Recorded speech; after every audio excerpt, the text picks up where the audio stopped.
Do you really want to make a move abroad, but are stuck in the how? How will I ever find a job to support me overseas? How will I ever qualify for a resident visa? Well, stay tuned because in this video, I'm going to share with you some thoughts that will help you to start to think more creatively and outside the box so that you can feel more encouraged and inspired about your prospects. If you've already subscribed to my channel, thank you.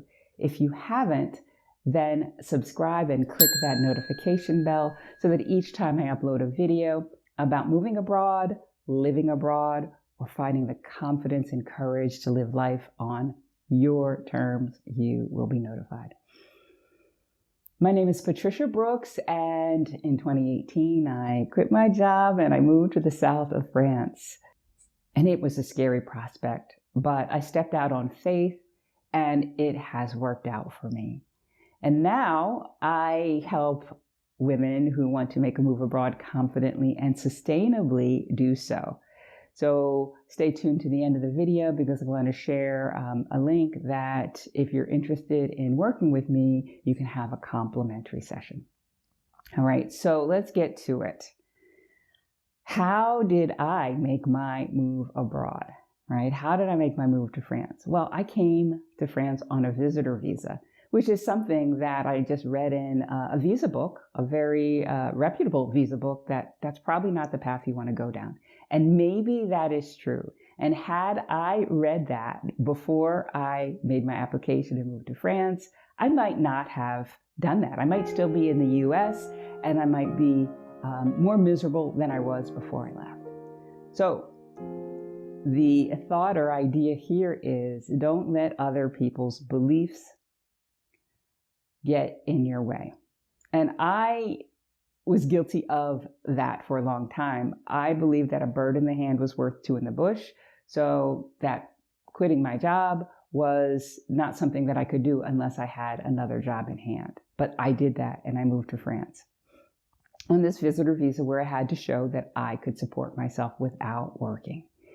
The second belief that I had was that I could not touch my emergency fund, which funded my first few years here, because moving to France was not an emergency. And that belief was thrown out the window when a peer coach friend of mine said to me after I said, oh, I really want to move to France and I have the money in my emergency fund, but moving to France isn't an emergency. She said really softly, what if it was? What if moving to France was the emergency? Poof. That blew my mind. That shifted my thought about what an emergency was. I'd been saving for years and years and years for this emergency, and I've been able to pay for the small emergencies, a broken down car, something broken in the house, all of that, and I accumulated quite a bit.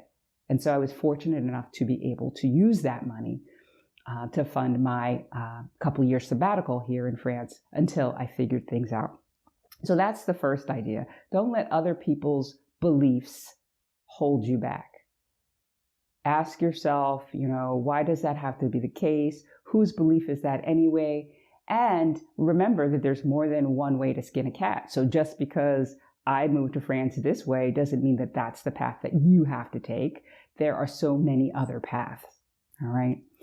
The second idea that I want to share with you is that we need to get out of the idea that we have to have it all figured out before we take a step forward, make that leap of faith. I, as I said, came on a visitor visa, was not allowed to work, and really wasn't sure what I wanted to do. But I made the move anyway, even though it was scary. I was like, I'm living off of savings and I don't know how long that's going to last. And it feels counter to what I was taught to do. But having taken that time off and having experienced living in France and how empowering a move of this nature was for me, a single woman in my 50s. That felt really good. And I was trained as a certified coach before I made my move. So moving here and having the success that I have had allowed me to believe that, oh, well, I could coach other people to make this move abroad as well. And so, ta-da, my coaching niche appeared. And so had I not said, okay, I'm going to quit my job, I'm going to live on savings for a bit and figure it out as I go along, this would not be my reality, because I would not believe that I could coach someone to make a move abroad confidently and sustainably, right? So idea number 2 is that you may need to take a step or two so that you can get a different perspective, a different vantage point, and see what is possible or what your options could be. So, and it reminds me of that scene in Raiders of the Lost Ark, Temple of Doom, where he is in a cave and there is this abyss he has to get across, and there's no path, right? The path ends. And he's looking down into this abyss thinking about, oh my gosh, if I take a step forward, I'm going to fall, and that's going to be the end of me. And he hears his father screaming for help. And that kind of shakes him out of his idea that I can't do this thing. He looks down again and he takes that step forward. And the path appears in front of him. That is sort of like what I feel happened to me in taking this leap of faith here to France. The third idea I want to share with you is when you move abroad, you're moving abroad because you want a better quality of life in all aspects. And I recognize that everybody needs a means of subsistence. So finding a job or a way to have an income is really important. The thing that I want to bring to light here is that if you are currently in a job or in a profession that you hate, but it pays the bills, and you think that simply just moving to a foreign country, bringing along that job you hate, is going to make you happy, I encourage you to think that through. This was something that I didn't really consider, but it was brought up to me by a friend and former coworker, and he said, well, have you considered, asking the company if you could work remotely overseas? I really didn't think that that was an option just because of the line of business that I was in, but I didn't even give it a second thought because I had been coping with my job for about 5 years, and I'd learned how to stop hating it, but it was getting harder and harder each day. So I couldn't imagine taking this big chunk of time and work that I really did not enjoy anymore and bringing it to my dream country and having that color my experience here. So if you are thinking, well, I just want to move abroad, and even though this job isn't ideal for me or I hate this job, consider what other options you might have. Entrepreneurship might be an option for you. Teaching might be an option for you. There are different things that you can do to reinvent yourself.